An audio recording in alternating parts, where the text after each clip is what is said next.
Alhamdulillahi Rabbil Alamin.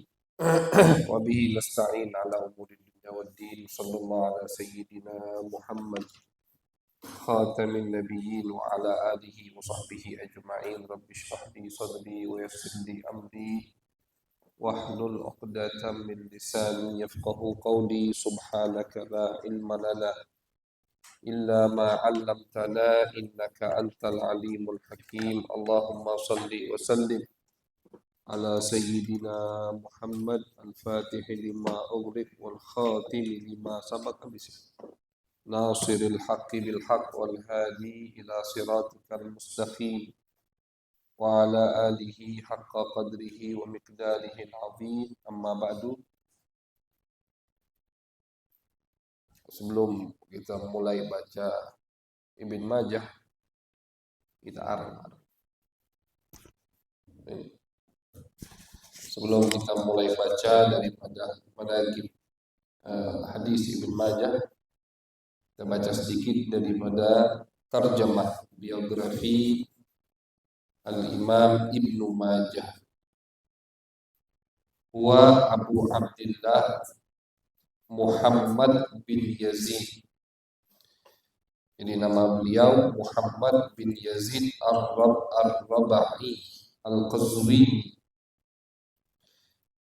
Abu Abdillah. Kana abuhu Yazid yu'rafu bimajah. Ayah beliau yang bernama Yazid itu dikenal dengan panggilan Majah. Majah, makanya beliau dikenal dengan Ibn Majah. Putranya, anaknya Majah. Cara bacanya begitu ya, Majah disukun. Jadi disukun haknya Majah. Salah kalau ada orang, ini kalau tidak ngerti baru belajar i'rab atau lahu, akhrajahu Ibnu Majahin. Salah. Bukan Ibnu Majahin. Karena dia kira itu mudhaf ilaih. Salah, Ibnu Majah. Karena memang sukun, bukan pakai harokat. Mabni itu ya, sukun. Qala Ibnu Majah wulidtu fi sanati tis'in wa mi'atain. Beliau lahir di tahun 209 Hijriyah. Rihlatuhu al-ummiyah. Perjalanan beliau demi mengumpulkan menghafal hadis Nabi besar Muhammad sallallahu alaihi wasallam. Sami al-hadis min a'immati kibarin min ashabil Imam Malik. Beliau banyak mendengar hadis dari murid-murid besar atau murid-murid tua daripada muridnya Al-Imam Malik. Nah, jadi beliau ini murid-muridnya Imam Malik. Guru beliau itu muridnya Imam Malik. Karena wajar, Imam Malik itu meninggal di tahun 170-an. Imam Malik meninggal di tahun 170-an, 70 Hijriah. Beliau lahir di tahun 209. Berarti kan jaraknya hampir 30 tahun atau 40 tahun. Nah, jadi guru beliau muridnya Imam Malik. Guru beliau muridnya Imam Malik. Kalau Imam Syafi'i saja itu meninggal di tahun 205 Hijriah. Beliau lahir di tahun 209. Artinya beliau ini lahir 4 tahun setelah wafatnya Imam Syafi'i. Memang betul Imam Syafi'i meninggal umurnya muda, 55 tahun. Dan Imam Syafi'i kalau kita lihat daripada tabaqah generasi muridnya Imam Malik, ini perlu kita ketahui. Jadi setiap ulama hadis dulu itu murid-murid mereka itu bukan satu tingkatan. Sekarang alumni Abuya, misalkan Abuya Muhammad, ada generasi pertama atau tingkat pertama, ada generasi kedua. Nah, begitulah ulama-ulama dulu. Nah, Imam Syafi'i kalau diikutkan, kalau kita lihat dari sejarah beliau ini termasuk murid generasi pertama Imam Malik. Murid generasi pertama Al-Imam Malik, Imam Syafi'i, termasuk murid generasi pertama. Nah, jadi yang sekelas Imam Syafi'i Itulah rata-rata guru daripada Al-Imam Ibnu Majah. Wal-Laits bin Sa'ad, beliau juga berguru kepada murid-muridnya Laits bin Sa'ad. Laits bin Sa'ad ini ulama terkenal sezaman dengan Imam Malik di Mesir. Imam Malik di Madinah, beliau di Mesir. Al-Laits bin Sa'ad itu Imam Syafi'i mengatakan, ini Imam Syafi'i yang ngomong. Laits, kata Imam Syafi'i, kalau dari segi ketajaman dalam memikirkan, dalam menghasilkan hukum dari Al-Quran dan hadis itu lebih tajam daripada Imam Malik. Ini pengakuan Imam Syafi'i ketika Imam Syafi'i menilai antara gurunya dan Imam Laits bin Sa'ad. Kalau dari segi ketajaman dalam memikir itu lebih daripada Imam Malik. Illa anna ashabahu dayya'u, kecuali kata Imam Syafi'i, sayangnya itu murid-muridnya Laits tidak mencatat pemahaman atau fatwa yang disampaikan oleh Imam Laits. Akhirnya tidak ada mazhab. Beda dengan murid-murid Imam Malik. Nah, jadi 4 ulama mazhab itu jangan kita kira mereka cuma 4 di zaman mereka, tidak ada yang seperti mereka, tidak. Makanya kalau ditanya, kenapa kalian mazhabnya Syafi'i? Kenapa yang lain, tabi'in yang lain nggak ada tuh mazhab Syafi'i, mazhab Maliki? Ya karena mereka semua pemimpin mazhab. Kalau ada mazhab, mereka itu semua sekelas. Seperti Laits, Sufyan bin Uyainah, Sufyan bin Uyainah, Sufyan Ats-Tsauri. Ini semua kalau murid-muridnya membukukan pemahaman-pemahaman mereka, fatwa-fatwa mereka, maka jadi mazhab. Cuman kehendak Allah memang yang Allah pilih, yang Allah ingin tetapkan 4 mazhab. Cukup udah. Insyaallah tuh mungkin Allah hikmahnya cukup udah 4 mazhab untuk sampai kiamat. Makanya yang lain murid-muridnya tidak digerakkan oleh Allah untuk mencatat, untuk membukukan pemahaman-pemahaman, fatwa-fatwa, kaidah-kaidah dari guru mereka. Imam Laits itu selevel dengan Imam Malik. Bahkan Imam Syafi'i yang mengatakan dia ini pemahamannya lebih tajam daripada Imam Malik, cuman murid-muridnya tidak ada yang mencatat, tidak ada yang membukukan, dan tidak ada yang meriwayatkan kembali kaidah-kaidah hukum-hukum yang sudah disampaikan oleh Imam Laits. Makanya akhirnya tidak ada mazhab yang tercatat. Beda dengan murid-murid Imam Malik, murid Imam Abu Hanifah, murid Imam Syafi'i, murid Imam Ahmad bin Hambal. Mereka itu mencatat kaidah. Bukan, tidak mesti setiap fatwa hukum dicatat, tidak mesti. Yang terpenting dalam berdirinya satu mazhab itu kaidahnya dicatat. Imam Syafi'i, apa kaidah Imam Syafi'i dalam misalkan ketika ada ayat yang berkaitan dengan perintah, amar, apa kaidahnya Imam Syafi'i? Oh begini. Oh tidak. Imam Syafi'i apa kaidahnya ketika ada 2 hadis sahih bertentangan? Oh kaidah Syafi'i begini. Tentunya ada dalilnya, catat. Itu kaidah mazhab. Nah, dari kaidah itulah nanti dihasilkan hukum-hukum gitu. Nah, jadi mereka itu yang penting kaidahnya dicatat. Kalau kaidahnya tidak dicatat, hilang akhirnya. Dengan berjalannya waktu hilang kaidah imam tersebut. Makanya tidak ada mazhab Ats-Tsauri, tidak ada mazhab Ibnu Uyainah, tidak ada mazhab Al-Laitsi. Padahal Imam Laits, imam besar, mujtahid, dan diriwayatkan bahwasannya beliau ini sangat kaya raya. Kaya luar biasa Imam Laits bin Sa'ad. Tapi tidak pernah wajib zakat. Tidak pernah wajib zakat. Artinya beliau ini tidak pernah megang duit di tangan. Kaya habis kaya luar biasa. Seperti Imam Malik. Imam Malik kaya. Tapi kekayaannya beliau habiskan untuk penuntut ilmu. Untuk penuntut ilmu. Nah.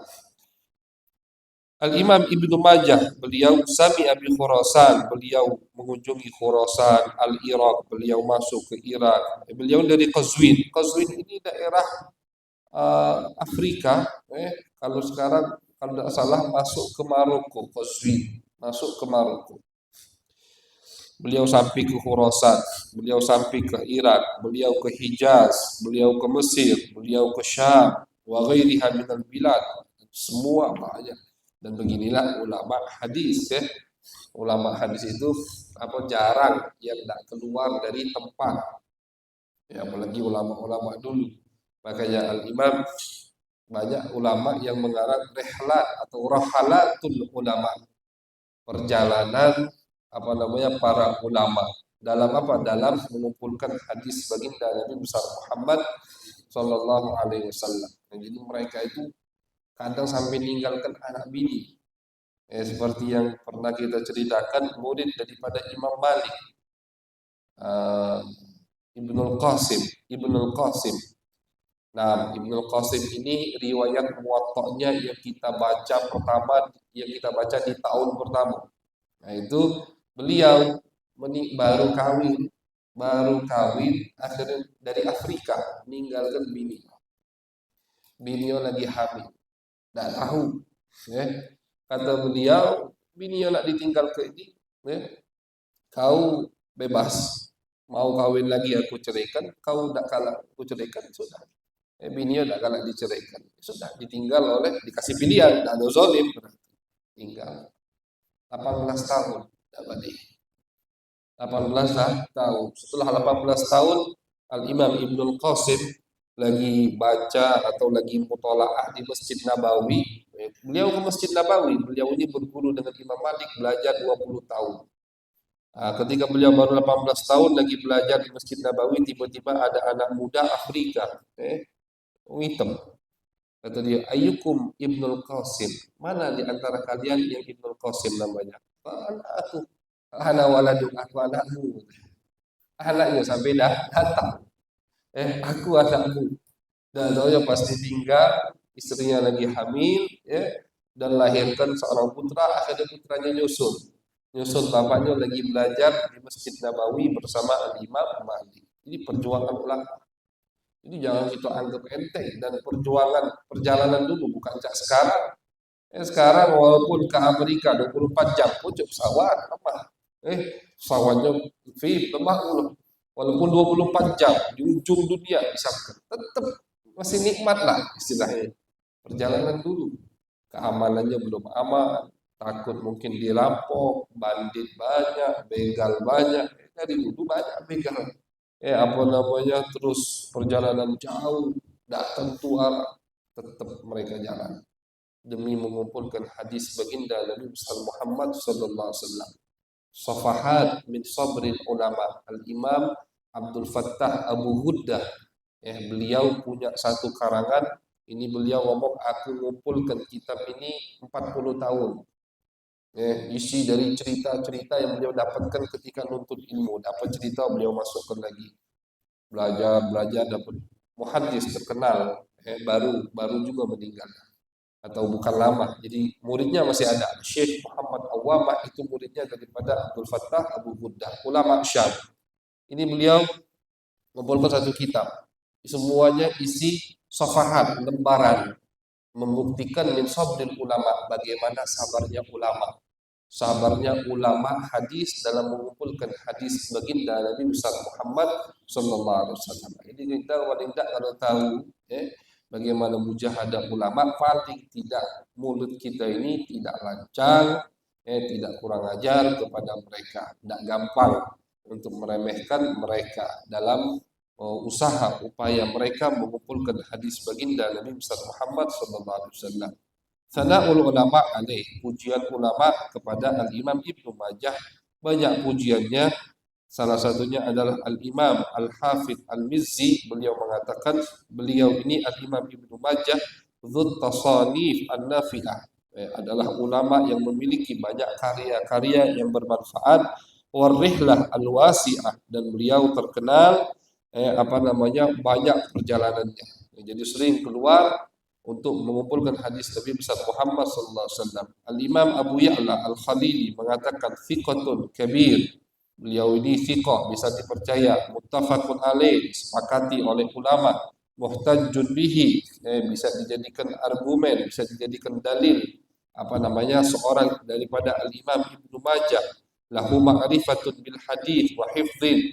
Beliau mempunyai pengalaman yang sangat dalam dan hafalan yang sangat kuat di dalam ilmu hadis Nabi besar Muhammad sallallahu alaihi wasallam.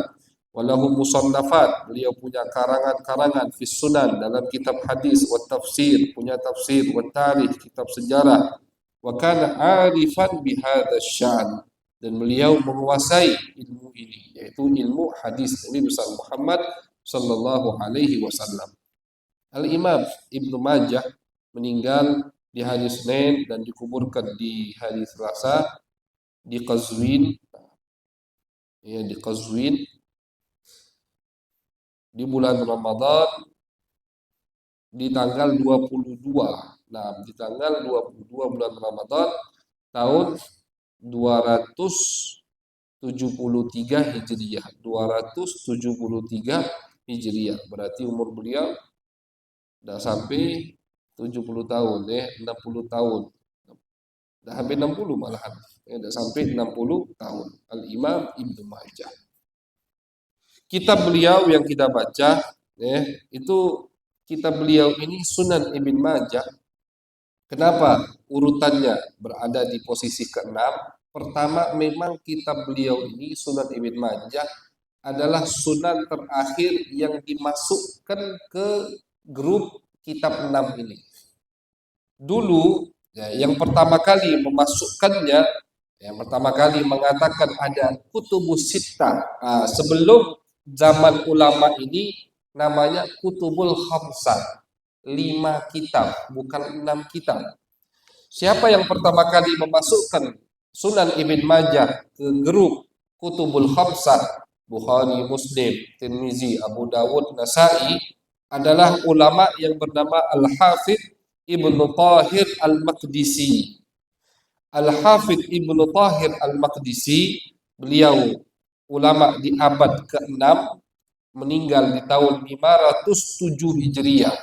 507 Hijriah. Nah, berarti sebelum tahun beliau ini, atau sebelum di zaman beliau, 500 ke bawah, dari tahun misalkan kita taruhlah abad ketiga atau abad keempat, abad keempat dan abad kelima itu tidak terkenal atau tidak ada namanya istilah kutubus sittah, belum ada. Apa yang ada? Kutubul khamsah, 5 kitab, Bukhari, Muslim, Abu Dawud, Tirmizi, dan Nasai. 5 kitab itu di abad keempat. Kenapa kita katakan abad keempat? Ya karena ulama kutubul khamsah ini hidup di abad ketiga dan mereka meninggal yang terakhir Nasai seperti yang kita pelajari kemarin di awal abad keempat begitu. Nah, jadi di abad keempat dan abad kelima yang terkenal kutubul khamsah, 5 kitab, Bukhari, Muslim, Abu Dawud, Tirmizi, dan Nasai. Ibn Majah belum digabungkan. Kapan Ibn Majah digabungkan ke grup 5 kitab tersebut? Di zamannya Al-Imam Al-Hafidh Ibnu Thahir Al-Maqdisi. Al-Hafidh Ibnu Thahir Al-Maqdisi itu menggabungkan, kata beliau ketika, sebabnya apa ya? Sebab beliau lihat Sunan Ibn Majah beliau pelajari, ternyata Sunan Ibn Majah itu banyak kemiripannya dengan sunan-sunan yang lain, Sunan Abu Dawud, Sunan An-Nasai lebih khususnya. Nah, kata beliau, wah ini berarti harus digabungkan begitu. Nah, akhirnya beliau gabungkan Sunan Ibn Majah ke grup ke-5 kitab tersebut, maka jadilah terkenal kutubus sittah, 6 kitab, ya, 6 kitab, bukan 5 kitab lagi. Itu kapan? Di zaman Al-Imam Ibnu Thahir Al-Maqdisi, terkenal Ibnu Thahir Al-Maqdisi, beliau banyak mengarang kitab hadis. Beliau memuji Sunan Ibn Majah, kata beliau, wala amri, demi Allah, man nadhara fihi alima manzilatar rajul, barang siapa yang membaca, barang siapa yang mempelajari kitab Sunan Ibn Majah ini, kata beliau, maka akan mengetahui kedudukannya daripada Imam Ibn Majah min husni tartibnya yang bagus, bakal kita lihat nanti.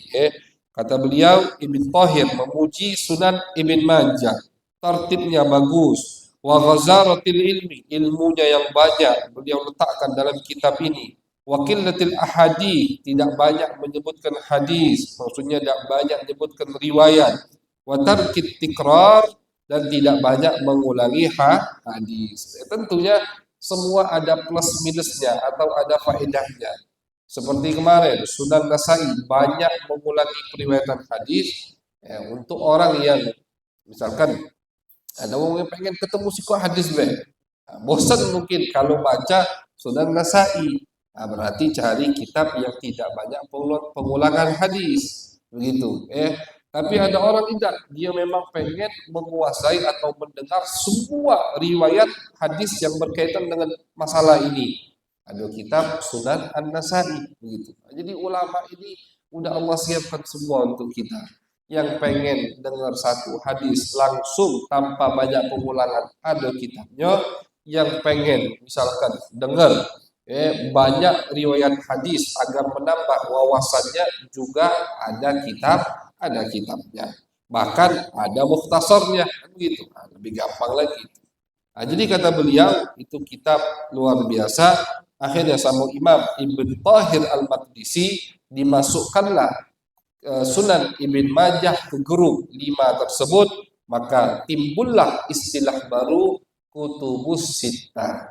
Nah, makanya kalau kita misalkan baca kitab orang sebelum Ibn Tahir, baca kitab ulama yang hidup sebelum zaman Ibn Tahir Al-Maqdisi, kalau dia nyebutkan rawahul khamsah atau akhrajahu al-khamsah, ini hadis diriwayatkan oleh 5 ulama atau 5 kitab, ada kita harus paham. Oh, ini berarti yang ngarang sebelum zaman Ibn Tahir Al-Maqdisi, sehingga istilah sittah, kutubus sittah belum ada. Yang baru ada istilah kutubul khamsah, Bukhari, Muslim, Tirmizi, Abu Dawud, dan Nasai. Begitu. Kalau ulama pengarang tersebut orang yang hidup sebelum abadnya atau zamannya Al-Imam Ibn Tahir Al-Maqdisi, misalkan Al-Khatib Al-Baghdadi, imam besar daripada imam di mazhab Syafi'i. Banyak karangan beliau di dalam ilmu hadis dan ilmu fikih. Syafi'i kabir terkenal. Nah, beliau banyak punya kitab. Nah, misalkan kita baca kitab beliau, kata beliau ini hadis diriwayatkan oleh ulama khamsah atau kutubul khamsah. Oh, berarti kutubul khamsah tidak termasuk Al-Imam Ibn Majah. Nah, mujmalu manhajihi wa tariqatu tartibihi. Apa namanya, beliau di sini akan menyebutkan sedikit daripada metode bagaimana Sunan Ibn Majah. Disebutkan Sunan Ibn Majah abwabnya, bab fikih, karena Sunan. Kemudian Al-Imam Ibnu Katsir, beliau memuji kitab ini, wa huwa kitabun qawiyyut tartib fil fiqhi. Kata Imam Ibn Katsir, Ibn Katsir yang terkenal dengan tafsirnya. Dia bukan hanya alim di bidang tafsir, Imam Ibn Katsir juga alim di bidang ilmu hadis. Beliau punya karangan di ilmu hadis. Bahkan tafsir beliau tafsir bil hadis, tafsir Imam Ibn Katsir tafsir bil ma'thur. Beliau menafsiri ayat suci Al-Quran dengan periwayatan hadis Nabi Muhammad SAW. Kalau misalkan ente mau dengar ada enggak riwayat tafsir Nabi atau sahabat atau tabi'in atau tabi'in dari ayat ini? Alhamdulillahi Rabbil Alamin. Misalkan kita pengen dengar tafsiran Nabi, atau kalau dakati sahabat, kalau tidak ada tabi'in atau tabi'in, buka tafsir Ibn Katsir. Langsung ketemu. Karena tafsir itu tidak semuanya sama. Jadi tergantung kita mau cari apa dari ayat tersebut. Ulama itu ada di bidangnya masing-masing dalam menafsirkan Al-Qur'anul Karim. Mau cari yang lebih banyak hadisnya, buka tafsir Al-Imam At-Tabari, begitu. Tidak pengen cari riwayat hadis, cuman pengen ngambil hukum dari ayat ini. Apa hukumnya? Jangan buka tafsir Ibn Katsir. Ini masalah atau ini permasalahan, insya Allah itu di lain waktu kita bahas. Bagaimana kita mencari tafsir dalam ayat Al-Quran. Misalkan kita pengen hukum, kita tidak pengen riwayat hadis, langsung pengen mateng, pengen hukumnya. Jangan buka Ibn Katsir, tidak ketemu inti nyarinya. Buka apa? Tafsir Qurtubi misalkan. Bukan Tobari. Kalau tadi hadis Tobari, hukum Qurtubi. Al-Imam Al-Qurtubi itu menafsirkan ayat Al-Quran lebih khusus ke hukum. Bahkan beliau menyebutkan 4 mazhab di situ. Nah, begitu dan seterusnya. Pengen cari i'rabnya atau nahunya, lughahnya, ada tafsir yang lain gitu ya. Pengen cari tasawufnya, pengen cari hakikatnya atau pengen cari yang melembutkan hati dari tafsir tersebut. Ada kitab tafsir yang lain. Nah, jadi macam-macam. Nah, Imam Ibn Katsir beliau mengatakan kitab Ibn Majah ini sangat kuat, sangat rapi sekali, bagus sekali tertibnya dari segi keilmuan fikihnya. Jarradahu lil haditsin marfu. Al-Imam Ibn Majah metode dalam kitab beliau mengkhususkan hadis beliau untuk hadis yang marfu. Marfu itu adalah hadis yang langsung nyampai ke Nabi Muhammad sallallahu alaihi wasallam. Jarang sekali Al-Imam Ibn Majah menyebutkan riwayat dari sahabat dan tabi'in. Jarang. Makanya pengen cari misalkan pengen cari fatwa sahabat atau kalamus sahabat, ucapan-ucapan sahabat atau tabi'in di dalam bab puasa. Jangan buka Bukhari, Muslim, Kutubus Sittah, tidak ketemu. Kita harus ini, jadi alhamdulillah ini termasuk ilmu yang kami dapatkan dari Abu Said Ahmad. Beliau itu teliti sekali mengajari kita dalam mencari referensi marja dalam pembukuan atau pemantapan ilmu atau maklumat yang kita ketahui. Itu misalkan kita lagi mau bahas bab puasa, hadis sudah penuh, hadis sudah tahu gitu, sudah kita sebutkan. Nah, sekarang pengen apa omongan Sayyidina Abu Bakar atau Sayyidina Umar atau Sayyidina Ali, Sayyidina Utsman di bab puasa. Jangan cari di kutubus sittah, tidak ketemu. Karena kutubus sittah rata-rata tidak menyebutkan kalamus sahabat atau hadis sahabat dan tabi'in. Tidak ketemu paling 1-2 gitu. Tapi kalau kita cari misalkan di Musnad Imam Ahmad bin Hambal atau kita cari misalkan di kitab yang banyak menyebutkan fatwa sahabat, Muwatta Imam Malik salah satunya, ya, atau misalkan Mu'jam, ada kitab namanya Mu'jam At-Tabrani, baik itu Mu'jam Kabir, Wasat atau Shaghir, beliau punya 3 kitab. Nah, di situ kita temukan banyak. Oh, banyak ini. Jadi jadi dalam hadis pun ada yang begitu. Ada ulama yang banyak menyebutkan kalamus sahabat, fatwa sahabat, fatwa tabi'in. Nah, ini harus pintar-pintar untuk mencari referensi untuk menemukan maklumat yang kita inginkan. Kemudian Al-Imam Ibn Majah la yukarrirul hadis fi kitabih. Beliau tidak banyak mengulangi hadis dalam kitab beliau, kecuali jarang sekali. Kemudian metode beliau yuqaddimu fil bab al-ahadits al-qawiyah. Beliau selalu mendahulukan di dalam satu bab hadis yang terkuat. Ya, jadi misalkan bab niat untuk puasa. Misalkan itu pasti yang disebutkan oleh beliau hadis pertama adalah hadis terkuat. Itu Imam Ibn Majah. Dan ini juga metode Al-Imamul Bukhari. Imam Bukhari itu pasti ketika menyebutkan hadis pertama setelah bab itu hadis andalan beliau. Hadis andalan beliau. Artinya hadis yang beliau jadikan argumen untuk adanya bab di atas.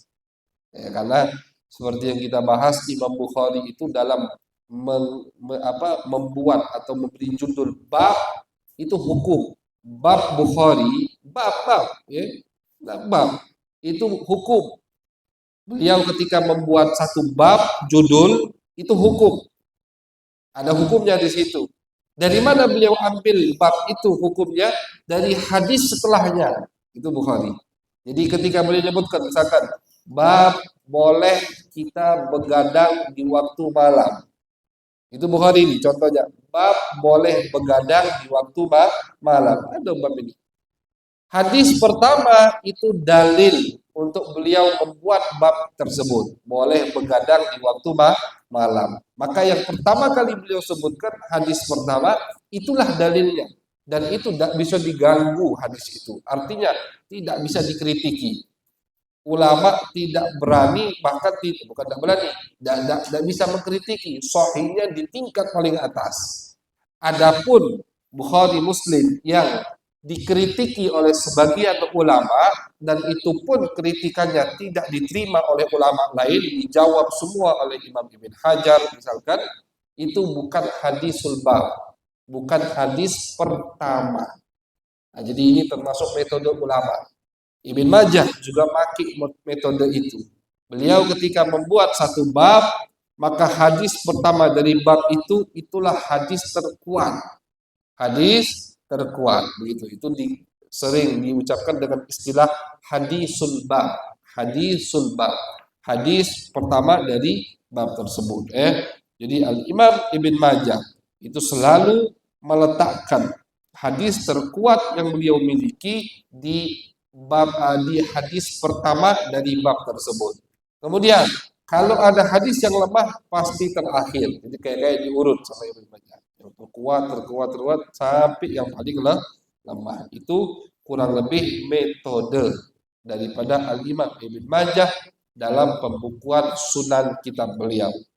Dan kalau kita perhatikan, mungkin ya susah untuk kita ingat semua, tapi paling tidak kita tahu, berarti setiap ulama atau setiap ulama kutubus sittah dalam pembukuan kitab mereka itu metodenya beda-beda. Metode beda-beda. Kayak Nasai kemarin beda, banyak meriwayatkan daripada hadis-hadis, banyak diulang, periwayatan banyak disebut sama beliau. Oh itu metode beliau. Ibn Majah lain lagi metode. Nah ini menunjukkan apa? Menunjukkan kreatif, menunjukkan kesempurnaan daripada ulama hadis, ulama umat Nabi besar Muhammad sallallahu alaihi wasallam.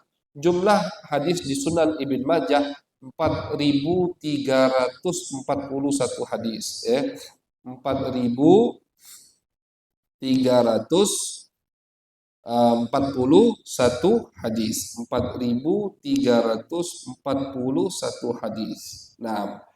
Nah, dari 4.341 hadis itu babnya 37 bab. Jadi Sunan Ibn Majah terbagi menjadi 37 bab. Jumlah hadisnya 4.340 hadis. Dari 4.340 hadis, 3.002 hadisnya itu sama dengan hadis yang ada di kutubus sittah. Ini telitinya ulama kita. Jadi bukan hanya kutubus sittah, bahkan ulama setelah mereka pun sangat teliti. Makanya jangan basi-basi kalau komentari hadis di kutubus sittah.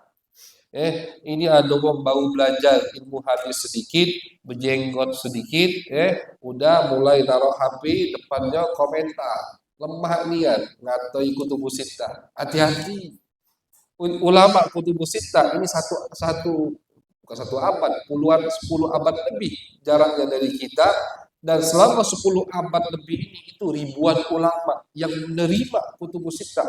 Jadi jangan inti kira, Bukhari, apa kita tak boleh mengkritiki Bukhari? Bukan karena Bukharinya, bukan. Tapi ulama ribuan yang setelah Bukhari itu jauh sandalnya di pucuk kepala kamu bilang. Jauh kealimannya, jauh kearifannya. Semua menerima Bukhari. Bukan mereka menerima tutup mata, mereka kaji. Bukhari, Muslim, semua kutubus sittah itu dikaji sama ulama. Tidak masing-masing. Makanya termasuk faedah kita belajar ilmu hadis ini, kita tahu Ibn Majah misalkan, siapa yang istilahnya menjadikan Ibn Majah bahan untuk karya mereka? Puluhan ulama. Sunan Ibn Majah mereka jadikan bahan untuk karya mereka. Apa contohnya? Misalkan ada ulama yang menjadikan Sunan Ibn Majah karya untuk pengumpulan hadis yang dhaif, hadis dhaif dari Sunan Ibn Majah. Misalkan ada ulama yang membuat karya materinya itu Ibn Majah untuk apa? mengeluarkan hadis yang tidak disebutkan Ibn Majah, padahal perawinya ada di dalam Sunan Ibn Majah. Ada yang seperti itu. Ada yang meringkas Sunan Ibn. Jadi ribuan ulama. Jadi jangan masing-masing mengkritiki kutubus sittah. Jadi ketika ada orang mengkritik kutubus sittah, itu sama memang dia ngerasa lebih alim dari ulama sebelumnya. Bukan hanya dari Bukhari, bukan. Tapi dari ulama setelah Bukhari sampai zaman ini. Nah, ini contoh. Kata ulama, 4.341 hadis di Sunan Ibn Majah, 3.002 hadisnya, 3.002 hadisnya itu sama dengan kutubus sittah. Artinya dari 4.341 hadis ini, 3.002 hadisnya itu ada di kitab kutubus sittah yang lain. Ada di Bukhari, ada di Muslim, ada di Tirmizi, ada di Abu Dawud, ada di Nasa'i. 3.002 hadis. Berarti sisa berapa? Sisa 1.339 hadis. Sisa 1.339 hadis itu yang tidak ada di kutubul khamsah. 5 kitab di atasnya. Jadi 1.339 hadis. Itu cuman ada di Sunan Ibn Majah. Cuman ada di Sunan Ibn Majah. Inilah yang dikaji sama ulama. Nah, 1.000 kata ulama, 1.339 hadis ini 428. Jadi kita ulangi. Agak minum dulu. Bagi ke minum biar fresh dikit otak nih. Caknya ngeblank dikit. Minum enggak apa minum dulu. Jadi apa namanya? Bagi ke aku. Jadi 1.339 hadis. 1.339 hadis.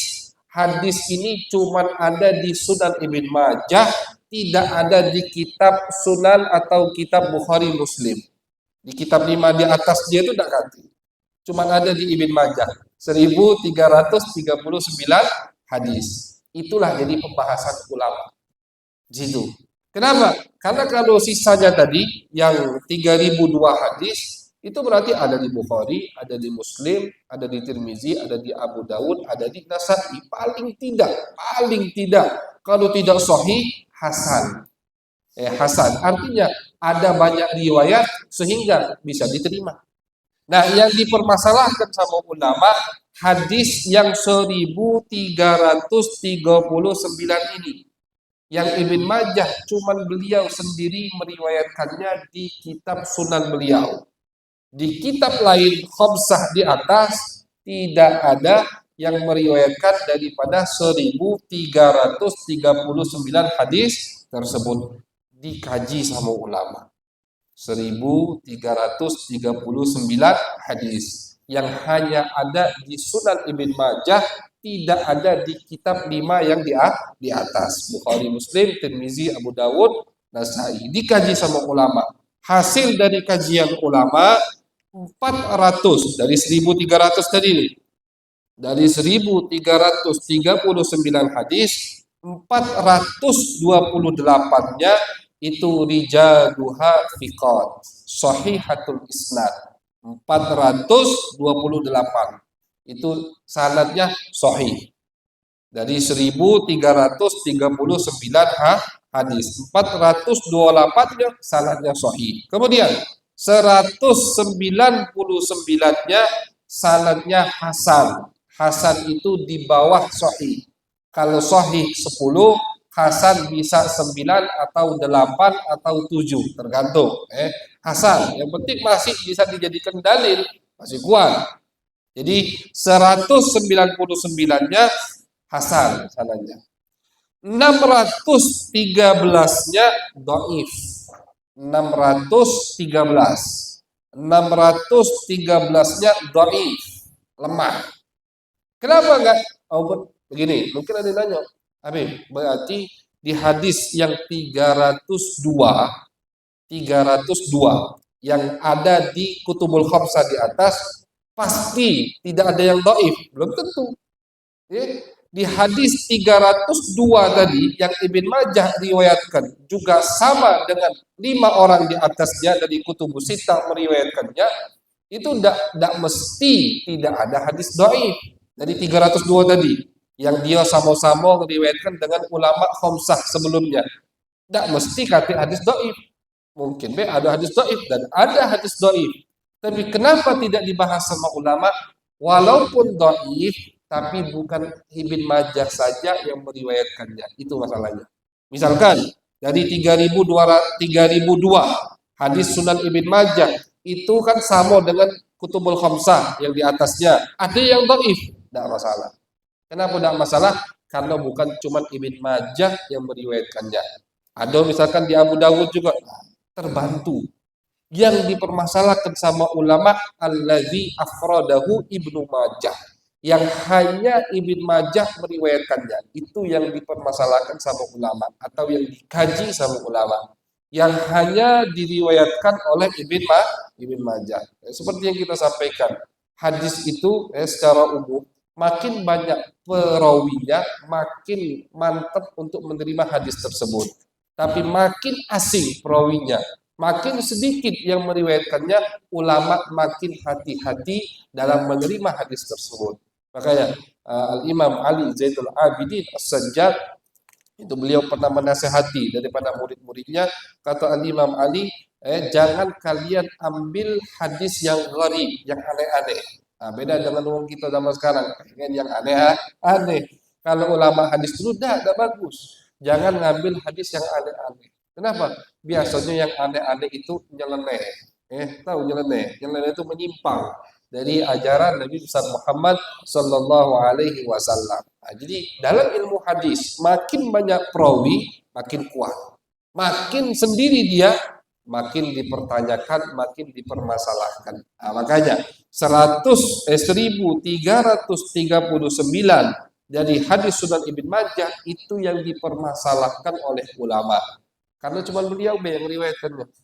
Tapi ulama bukan permasalahan langsung tidak diterima, tidak dikaji. Ketika dikaji 428 ternyata sahih, 199 hasan, 613 dhaif, 99 hadis mungkar atau bisa sampai ke maudhu.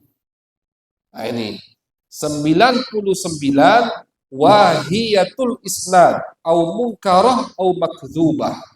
Wahiyah itu dhaifnya udah keterlaluan. Yang 99. Kalau yang 613 tadi dhaifnya tidak terlaluan. Dhaifnya sedang. Tapi yang 99 ini dhaifnya udah kebangetan. Munkarah itu artinya bukan amar ma'ruf nahi munkar, bukan ya.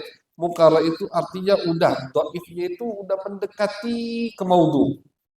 Sedikit ini bukan hadis Nabi, begitu. Juga ada maudhu'ah, ada hadis bukan hadis Nabi di Sunan Ibn Majah di 99 hadis tersebut, ya. Jadi 99 yang sangat bermasalah dalam hadis-hadis Sunan Ibn Majah. Ya, kan ada yang tanya misalkan, Habib, ngapa Ibn Majah tahu hadis maudhu dia masukkan ke sunannya? Ada tak yang pikiran aja itu? Mungkin ada, Allah alam. Ngapa Ibn Majah, seorang Ibn Majah, seorang arif billah, orang dekat sama Allah, orang yang warak, yang takwa, ngapa masukkan hadis maudhu ke dalam sunan beliau? Hadis maudhu kan hadis palsu. Hadis maudhu itu hadis palsu. Berarti itu bukan hadis Nabi. Jangan salah paham dulu.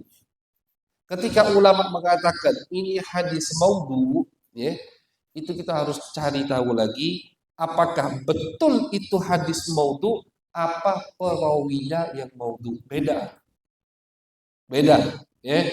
Ibn Majah tidak sengaja memasukkan hadis maudhu, karena hadis maudhu itu hadis palsu. Jangankan nulis di kitab, meriwayatkannya saja haram.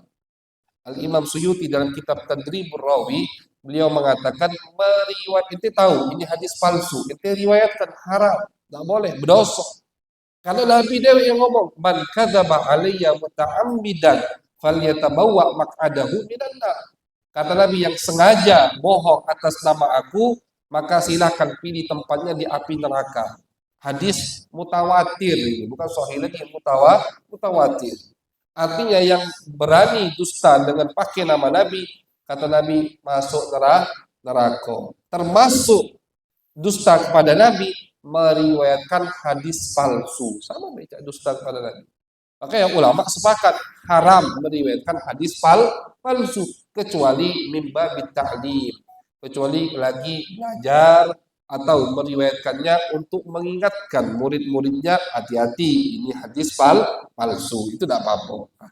Seorang sekelas Ibn Majah tidak mungkin tidak tahu kaidah ini. Beliau pasti tahu. Nah, berarti beliau itu bukan sengaja misalkan, oh ini hadis maudhu, ini hadis palsu, beliau masukkan ke sunan. Tidak.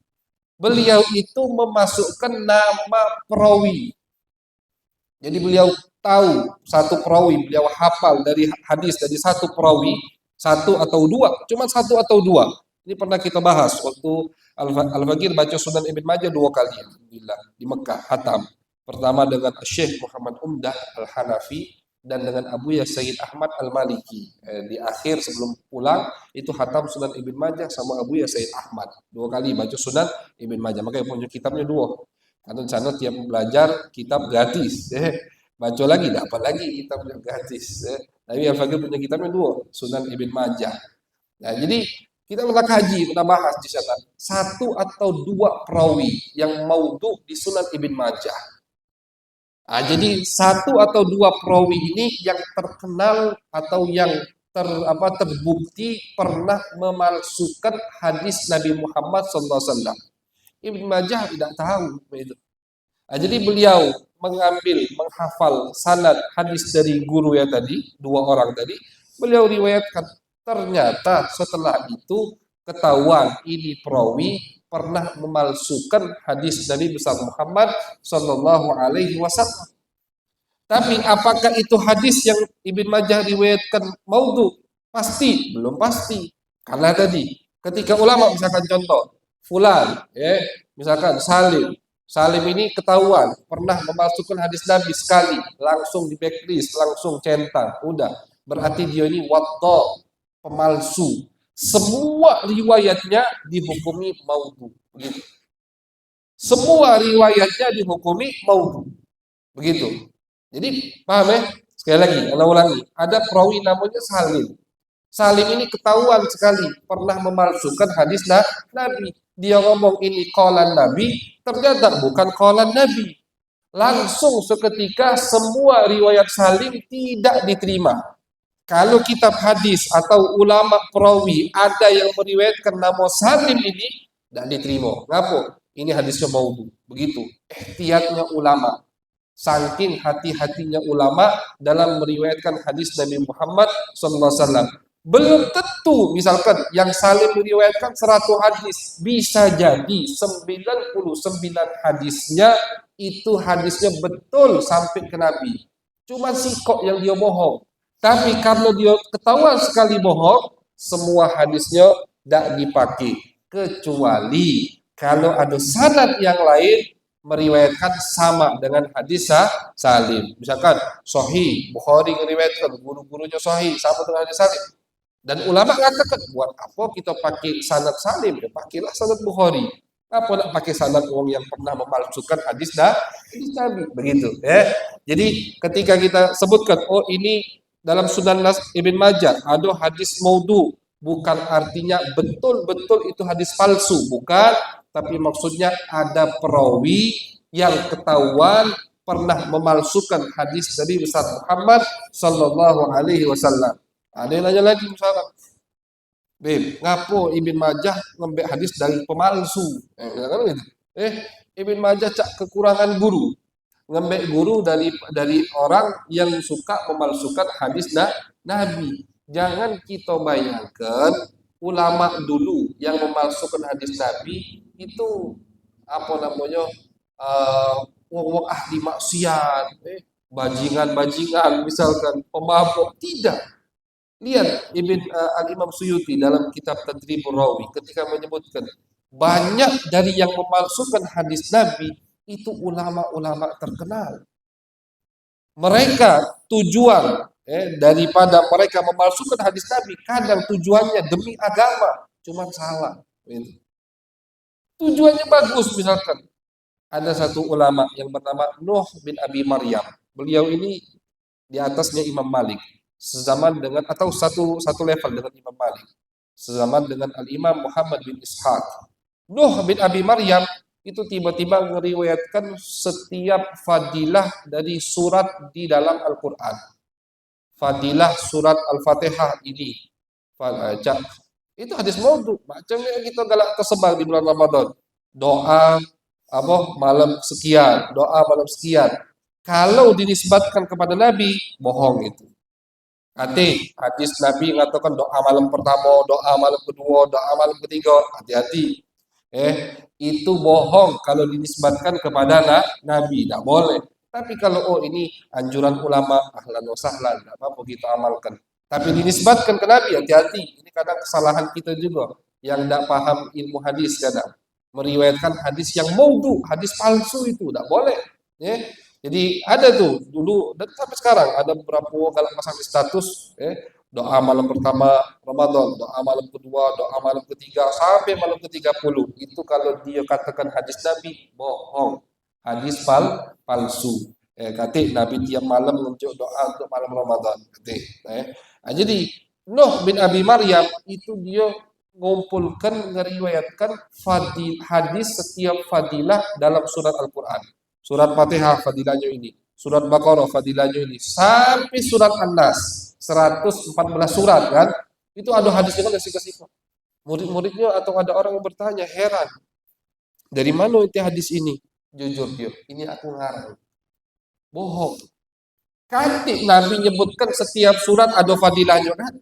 Fatihah ada, Baqarah ada, Al-Imran ada, ayat kursi ada, kulhu muawwidatain ada, apa lagi yang ada fadilah-fadilah dari Nabi? Ada, Yasin ada. Tapi 114 surat Nabi menyebutkan setiap surat fadilahnya hadis, bohong hati. Nuh bin Abi Maryam dia karang hadis itu. Ketika ditanya, kenapa kau berani menisbatkan sesuatu bukan kepada Nabi? Apa alasannya? Aku melihat orang zaman sekarang ini cenderung ke sirah atau tarikh, kitab karya Muhammad bin Ishaq tentang sejarah. Dan mereka meninggalkan Al-Quran. Aku pengen wong kembali lagi kepada Al-Quran. Jadi niatnya itu baik. Niatnya itu pengen wong maca Al-Quran. Niatnya itu pengen orang fokus lagi ke Al-Quran. Tidak meninggalkan Al-Quran gara-gara kitab sejarah. Itu pun tidak bagus, benar. Tapi caranya salah. Memalsukan hadis Nabi. Makanya ada ulama yang mengatakan, Nuh bin Abi Maryam, uangnya hebat. Kalian pengen cari kezuhutan, ada di dia. Rendah hati, ada di dia. Warok, ada di dia. Kecuali satu, kejujuran. Itu tadi, pernah memalsukan hadis Nabi. Jadi jangan kita kira yang memalsukan hadis Nabi, wong bejat, wong pemabuk. Tidak, ulama. Tapi mereka salah dalam mengartikan, menyebarkan dakwah Nabi Muhammad, sehingga mereka menggunakan cara yang salah. Makanya jangan heran. Ngapa Sunan Ibn Majah berguru kepada orang yang memalsukan hadis? Macam kekurangan guru? Tidak. Dan mungkin juga Ibn Majah ketika berguru dengan orang tadi, dia belum memalsukan hadis. Tapi ulama tetap ketika ketahuan sekali dia memalsukan hadis Nabi, langsung riwayatnya tidak dibaca lagi, tidak diterima lagi. Jadi 99 dari Sunan Ibn Majah itu hadisnya sangat lemah sekali, bahkan sampai ke palsu, maudhu, hadis palsu. Tapi bukan pasti itu hadis yang palsu. Sekali lagi maksudnya perawinya, ada perawi yang palsu, perawi yang suka memalsukan hadis Nabi. Kalau tidak 1-2, lupa al-fagir, tidak lebih, tidak sampai 3, tidak 1-2 perawi yang ketahuan pernah memalsukan hadis dan ternyata perawi itu ada di dalam kitab Sunan Ibn Majah. Itu kurang lebih, masyaallah hadirin, pembahasan muqaddimah dalam kitab Sunan Ibn Majah. Jadi kurang lebih kita tahu apa yang terkait dengan Sunan Ibn Majah. Syarah Sunan Ibn Majah yang terakhir yang sekarang ada yang tercetak yaitu karya Al-Imam Al-Harawi. Darul Minhaj nyetak mungkin 20 jilid termasuk syarah tertebal. Syarah Sunan Ibn Majah karya Al-Imam Al-Harawi. Uangnya baru meninggal di Mekah. Sudan baru meninggal. Beliau mengarang syarah Sunan Ibn Majah 20 jilid kurang lebih. Tercetak di percetakan Darul Minhaj. Ada itu. Syarah disebut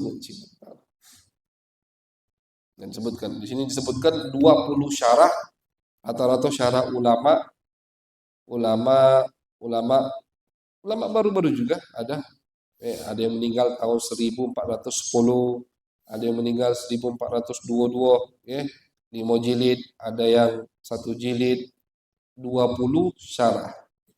20 syarah daripada Sunan Ibn Majah yang disebutkan sama beliau. Tapi yang lain itu banyak masih. Nah, kurang lebih itu yang berkaitan dengan Sunan Ibn Majah. Mudah-mudahan bermanfaat dan menambah wawasan kita dalam ilmu hadis Nabi besar Muhammad sallallahu alaihi wasallam.